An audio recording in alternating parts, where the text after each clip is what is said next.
Got some big news to share with you as possible Social Security benefit cut looms. GOP senator says lawmakers are working on a big idea fix. So could this change Social Security for the better or for the worse? I'll give you details on that. And $4,555 checks are going out to Social Security recipients 8 more times this year. I'll give you details on that. Joe Manchin threatening President Biden because President Biden is now going back on his word to Joe Manchin, and Joe Manchin is now coming out and speaking up about it. You made a deal with Chuck Schumer and Joe Biden. Did they break their word to you? I'll play you the full clip of what he says there and give you some other important updates. Let's get right into it here. As possible Social Security benefits cut looms, GOP senator says lawmakers are working on a big idea fix.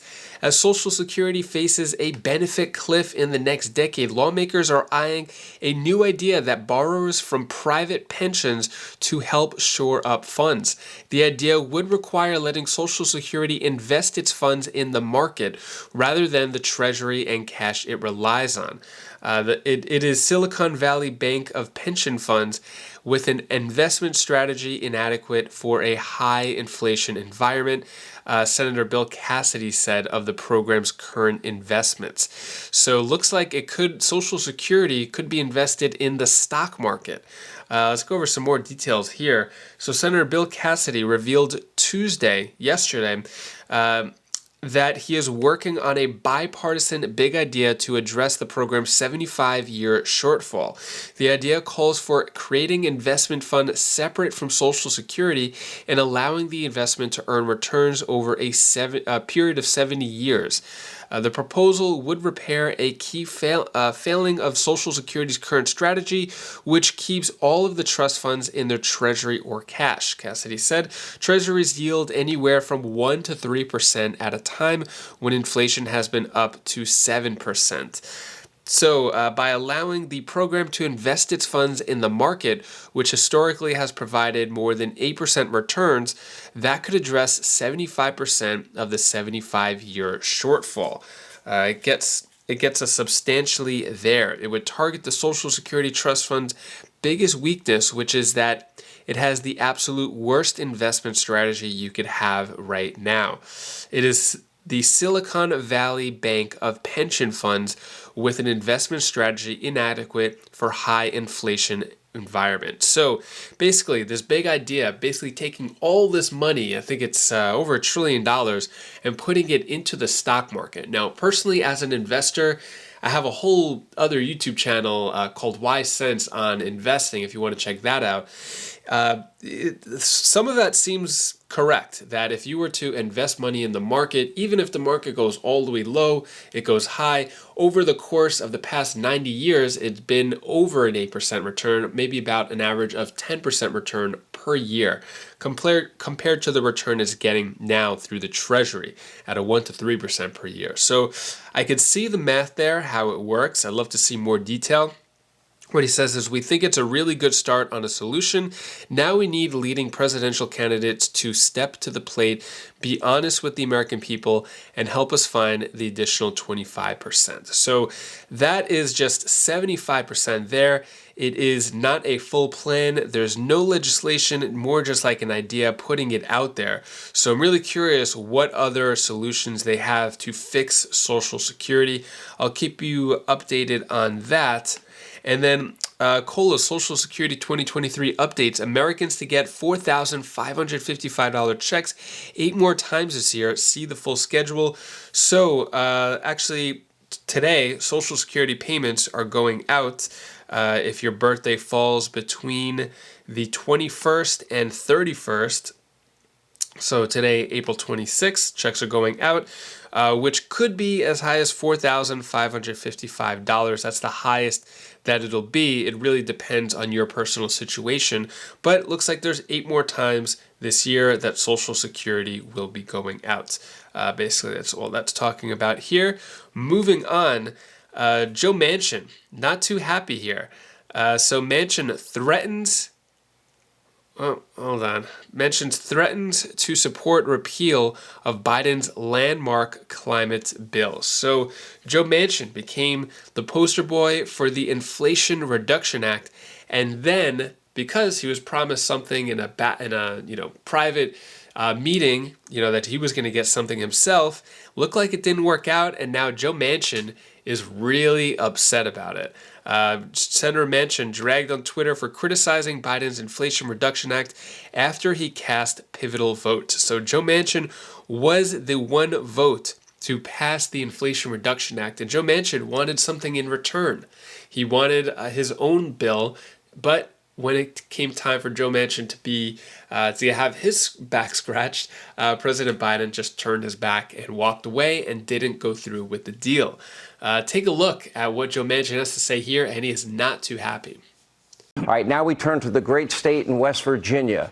Now, its sole Democratic senator, Joe Manchin, remember, he was pivotal in passing Biden's $2 trillion America Rescue Plan, as well as the $1 trillion Inflation Reduction Act. Now, to do this, they agreed, that means Schumer, and that means Joe Biden had to agree with a deal with Joe Manchin, and he was promised many energy projects for his state of West Virginia. By the way, it's still the lifeblood of his state's economy, and it's a lifeblood of the world's economy. But both a key pipeline and other incentives involving batteries, they all have been upended at the federal level. In other words, Joe went along with the climate alarmist cult, and they broke their promise to Joe Manchin. It now appears Joe Manchin was lied to. He is now blasting what he calls Joe Biden's deficiency of leadership. He is accusing his own party of abusing their power, and he's here to talk about it. West Virginia Senator Joe Manchin. Senator, welcome to the program. Good to be with you, Sean. No, Senator, we don't agree on every issue, but I really believe on the one issue that we do agree on passionately, especially for the people. You have wonderful people in your state. I've been there a number of times. Absolutely. And this energy issue is the lifeblood of the world's economy. You made a deal with Chuck Schumer and Joe Biden. Did they break their word to you? Well, basically, they broke their word to the American public. And what had happened is I had an opportunity to write a piece of legislation. The total cost of the bill was $687 billion over 10 years. That's how much money would be basically appropriated for this bill was raised. And $384 billion went directly to energy. I had a chance to write the energy portion would give us energy security. The Ukraine war breaks out, Sean. Putin weaponizes energy. We can't help our allies. We see what's happening. We're not even energy independent ourselves. You cannot remain and be the superpower of the world unless you have energy independence and energy security. We have the gas, we have the oil, we have the coal. We can do it better and cleaner than anywhere in the world.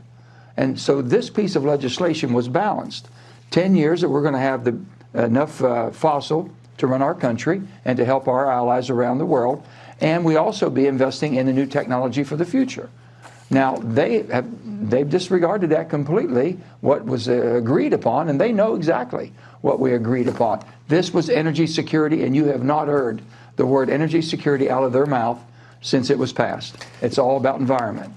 You know, I look at this, Senator, and it really scares me because now we were energy independent. Now we're energy dependent once again. That is hurting not only your state, your economy. Think of all the benefits of being energy independent. It's good for national security. We don't need to count on countries that we know don't like us for the lifeblood of our economy. It's good for high-paying career jobs in the energy sector, and we could be energy dominant, and we could be providing all of our Western European allies with all the energy they need because we have so much in terms of natural resources. Well, we're producing more than we have in the past. 2019, for a short period of time, we were producing about 13 million barrels of oil a day. We need to be in that 13 to 15 million a day bracket in order for us to be truly independent. We're producing about 35 trillion cubic feet of gas a year. We need to do 35 to 40. We're basically shipping 13 billion cubic feet a day of LNG overseas to help our allies. That needs to be between 20 and 30. We can get there, but they have to basically commit themselves. Let me make it very clear.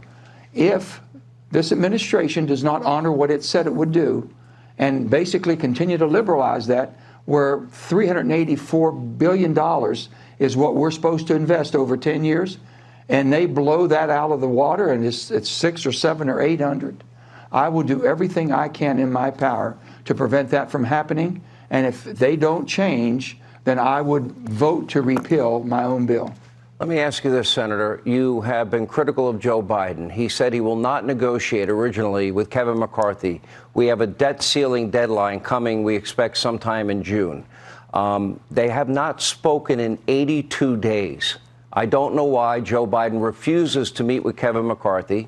Kevin McCarthy has put out a plan that is far more fiscally responsible, cuts down the debt and the deficit. It reduces the rate of growth to only 1%. I think it's a good plan. You seem to think it's a good plan. Why isn't the president willing to talk to the Speaker of the House? Well, I can't tell you why, but I can tell you one thing. I've done everything I can to say that this is a responsibility, this is his job, this is a responsibility of the leader of the free world and definitely of the United States president. He has to negotiate. This is what we're all about. We're the greatest deliberate body in the world, and that means you have to sit down and work, negotiate, come out with differences. If Kevin McCarthy is able to pass his legislation and send it to the Senate, there's a lot of good things in there that I know we can work with, and there's a lot of things I don't agree with. But you have to be able to start negotiations. Well, Joe Biden he's not willing to meet with them. What are your thoughts on Joe Manchin? Not too happy. And he's also up for re-election too. So I'm really curious. Let me know your thoughts down in the comments below. And that is all the news that I have for you today to hopefully brighten your day a bit. Here's my daughter Bella's tip of the day. Hi guys, this is Bella. This is the tip of the day. I just want to tell you that you should always be grateful what you have. Karma is the one that, so like karma, if you give things out to the world, it comes back to you. Like if you have a friend that is really special to you and you give them a gift and they give you back a gift. That's what karma is all about. Giving gifts. Like if you put silliness out in the world, you'll get silliness back. And it's like you should always be grateful for the holidays that have came. And also, like, if you have friends that you care about, you should always give gifts to them and they'll give gifts to you. Because that always happened to me and I just love it. Bye! Thank you so much for watching. Appreciate all your support. So tomorrow, actually, going to a wedding, a friend's wedding to New York. So I might not be able to make a video. I'm going to try, but I'll keep you updated on that. And yeah, hopefully you have a great rest of your day. If you want to check out any of my other videos, click right up here. And I'll see you in the next video. Take care. Be safe. Thank you for watching.